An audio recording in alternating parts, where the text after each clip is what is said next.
This video is going to be a look at the Ravens edge rusher outside linebacker situation leading into the wild card game against the Bengals. I think the Bengals offensive line, clearly has some issues that they've got to try to navigate. They've got to try to deal with. Not having La'el Collins and Kappa, who looks like he's going to be out. I don't pay attention, to be honest with you, to the practice situation all week for other teams. But that's a huge loss. Two guys that were starters. La'el Collins had really come into his own as the season progressed with the Bengals.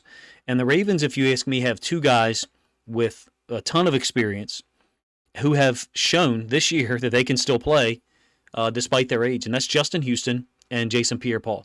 Now, look, to be honest with you, most of the video here is going to focus on Justin Houston because his season's been so unbelievable. I mean, JPP has 3 sacks. He didn't play for the Ravens until week 4 against the Bills. And to be honest with you, he's had stretches where he's played very well, including both games against the Bengals. To be honest with you, he has played very well against the Bengals. Specifically last week, I think he can win battles against the right tackle and the left tackle for the Bengals that we saw last week. Let's put it that way. The JPP that showed up last week was able to win those matchups. But to be honest with you, the film here is going to focus on Justin Houston. 33 years old, 9.5 sacks this year. Only had, I think, 5 last year. Maybe it was 6, 4.5. It looks like. And I said this in a video last year about him and Tyus Bowser. Could have easily had 8 or 9, maybe even 10. 3 clear holds not called. 3 clear holds on Houston last year, including a 4th one that was not called, where he had a track to the quarterback, presumed to get a sack. So his numbers this year, it's not like they're complete outliers, to be honest with you. I want to talk about his play and specifically how Ojabo and Bowser being back, of course I know Bowser's been back most of the year, is really going to free up Justin Houston to do what he's exceptional at, even at this age. He had a pretty incredible run, let's be honest with you. From week 7, when he returned from an injury, he had 2 sacks in that first game back against the Browns, up through like week 11. I think it was week 11. The 13-3 win over the Panthers. In that 4-game stretch, Justin Houston had 7 sacks. And I think I've noticed something. So JPP didn't play until week 4. Houston played the first 3 weeks, and he did have 2 sacks at that time. He played 6 plays or snaps against the Patriots in week 3, I think got hurt, and then was out until week 7. Once they were all there, meaning JPP, Houston, and Bowser, and then now Ojabo, Houston's freed up to focus on what he's really good at. I want to talk about that 4-week stretch and try to convince you, or at least give you some evidence, that Justin Houston could have a huge impact tomorrow, even though the sack numbers have been down lately, clearly. You have half a sack, since week 12. The 28-27 loss to the Jags. That began a stretch of 6 games where Justin Houston didn't have a sack. He had a half a sack last week that he split with Odafe Owe. I'm going to get to the film because I suspect that you guys generally, watch my channel to see the film as opposed to maybe, other people who don't show as much film. That's just what I feel comfortable doing. In that 4-game stretch that I'm referring to, week 7 to week 11, Justin Houston had 7 sacks, 7 other quarterback hits, and he only played 98 snaps. Well, how's that possible? He was being used. The phrase situational pass rusher is not cool. It's not cool. They're talking about James Houston IV, the rookie edge rusher for the Lions, and calling him that now. Well, the Lions generally run a 4-3 or 4-2-5 nickel, but James Houston IV is an outside linebacker in the NFL right now. Justin Houston is a little bit of both. In my opinion, in that 4-game stretch, he was being used expertly. 98 snaps or 98 plays, so about 25 snaps per game. And he had 7 sacks and 7 quarterback hits during that run. We knew that there was a expiration date on that level of impact with so few snaps. We knew that. And look, he only played 10 snaps last week against the Bengals. I don't think there was anything wrong with him. I think it was just the Ravens recognizing this is a game that we don't have to win. And down 17-0, we may not win. Finding the right matchup for Justin Houston, if you ask me, is going to allow him to be rested tomorrow night, and when he does get on the field, have a favorable matchup. Because when he got on the field during that stretch, he was there to do one thing generally, and that was rush the quarterback. As I mentioned before, there's not going to be film really of JPP. Focus. Houston's off screen to your left here, by the way. There's not going to be film of JPP here, for real. It's not that I don't think he's played well or worthy of it. I wanted to get this out on a Sunday morning, hoping that Ravens fans wanted to consume some content. Check it out. My suspicion is that Houston or JPP can have a huge impact tomorrow. Is that a 2.5 sack game? No, not necessarily. That's not what I'm pointing toward. It could be. I'm pointing toward a game where, 3 quarterback hits, 1.5 sack, maybe even a forced fumble. Those guys have played at a high level. JPP has twice last week, I should say, nearly knocked balls out that Burrow threw quickly. And with his propensity, the Bengals' propensity to use 3-step drop, JPP, Brent Urban, Calais Campbell, those guys can have an impact in this way. In this case, Houston's going to get upfield, and then I think Matabike is going to end up stemming underneath when Brady is forced to step up a little bit. So sometimes there's no QB hit, there's no QB pressure, but it still leads to a sack for a teammate. And I think the Ravens' pass rush, their 4-man pass rush schemes, have gotten better this year over the course of the year. I think they're as good a 4-man pass rush scheme as the Ravens have had in a long time. Like I said, JPP played very well against the Bengals last week. I think he's got some matchup advantages. The presence of all of those other guys, those other 4 guys, including Ojabo, I know that none of them play special teams. I get that. So there's some short-term roster configuration. What I mean is the Ravens will not next year have 5 edge rushers, 5 OLBs, none of which who play special teams. I suspect there'll be a rookie or second year or whatever guy in there. I know there's other players, on the roster, but I'm talking about the guys who actually get to play OLB during the game. I think this is actually a forced fumble by Calais Campbell.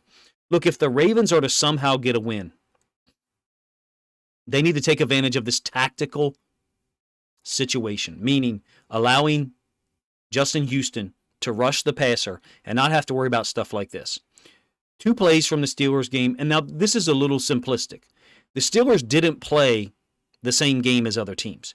Yeah, sometimes it went 12 personnel, sometimes it went 21 like you see here.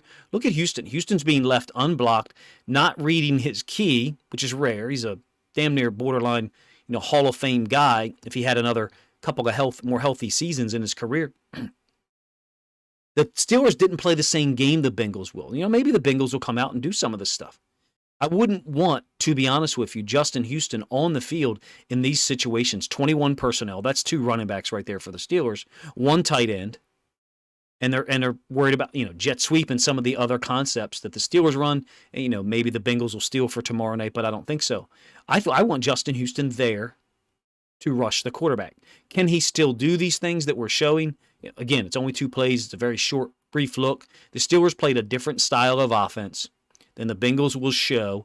It's generally going to be 11 personnel. Wouldn't surprise me if the Bengals come out there in some 12 personnel, give the Ravens a slightly different look, get us in our base defensive personnel, and then try to attack with play action. If you recall, the Bengals scored on a fake screen to, I think, C.J. Uzomah last year up the right sideline. The exact same play the Chargers had run the week before. There's Houston winning and probably getting held at the same time, and then Owe defeating the left guard. I think that's the backup left guard who came in, but I could be wrong. Look, what do you think?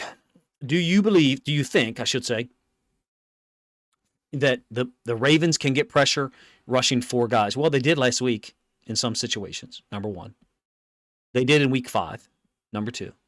Justin Houston has 9.5 sacks, missed, I think, the better part of 4 games, only played 10 snaps last week, and I think there was another game, let me check, where he played 16 snaps. So it's not like, 16 snaps in week 7 against Cleveland when he did have 2 sacks and a forced fumble. There is production there. We may, as Ravens fans, be starving for another sack or sack and a half or 2 from Justin Houston because we went 6 weeks and he didn't have one. The number of snaps he's playing is related to that, if you ask me. You don't want him on the field for 55 snaps, in my opinion. You only want him on the field for 20 or 24. Against this Bengals team with this offense and Joe Burrow and their efficiency in throwing the ball, maybe it's more than 24 tomorrow. From a Bengals perspective, missing those two starting offensive linemen, that creates a huge challenge for them. And the best use of Justin Houston tomorrow, in my opinion, and even Owe, is finding the offensive lineman there on 3rd and 7 that you think they can beat. If it's the left guard, if it's the right tackle, whatever. Find that guy, and like you saw in some of the clips here where Justin Houston's lined up inside, kick him down inside, let him run his moves, maybe run your stunt. I don't think the Ravens are bringing 5 a lot tomorrow, guys. I don't. Or tonight, I guess, as I record this Saturday night. I don't think the Ravens are bringing 5. In my opinion, if the Ravens rush 5 more than 6 times tomorrow, you will probably see a couple of big plays by the Bengals. I don't think the math and the space works out on the football field for this Ravens team to bring 5 consistently against this Bengals team. That's just a simplistic, general observation that I feel comfortable making after seeing our 2 games against them this year where we, for the most part, brought 4 and played quality defense versus some of the stuff we did last year against the Bengals that really, in the first game, Week 7 in 2021, where the Ravens, I don't think, showed their due respect to the weapons that the Bengals brought to Baltimore in Week 7 and thrashed our defense. Now, later on in the season, when the Ravens were operating with different guys playing corner, really compromised defense, yes, definitely, Wink Martindale and the defensive staff made some tactical decisions to keep the ball in front. Mike Macdonald has made those same decisions this year, twice against the Bengals. If the Ravens are to have a chance on Sunday Night Football without Lamar Jackson facing Joe Burrow, Jamar Chase, T. Higgins, their offensive guys, they have plenty of other guys that are talented. If they're to do that, I think they've got to rush 4, Justin Houston, JPP, one of those guys, or one of Ojabo and Owe has to play extremely well in terms of the pass rush. You guys let me know what you think of this video. Again, I didn't include JPP's film, so you'll just have to either believe me or not that he has played quite well against the Bengals, even though, look, Week 5 against the Bengals, his second game with the Ravens, he did have 1 sack, a couple of tackles, 1 quarterback hit, 2 passes deflected, 2 passes knocked down. That was on 45 snaps, by the way. This past week against the Bengals, no sacks, 3 tackles, 1 pass defensed on 41 snaps. In my opinion, he had at least 2 times where he influenced the quarterback, either through a pressure. Well, Ojabo's strip sack.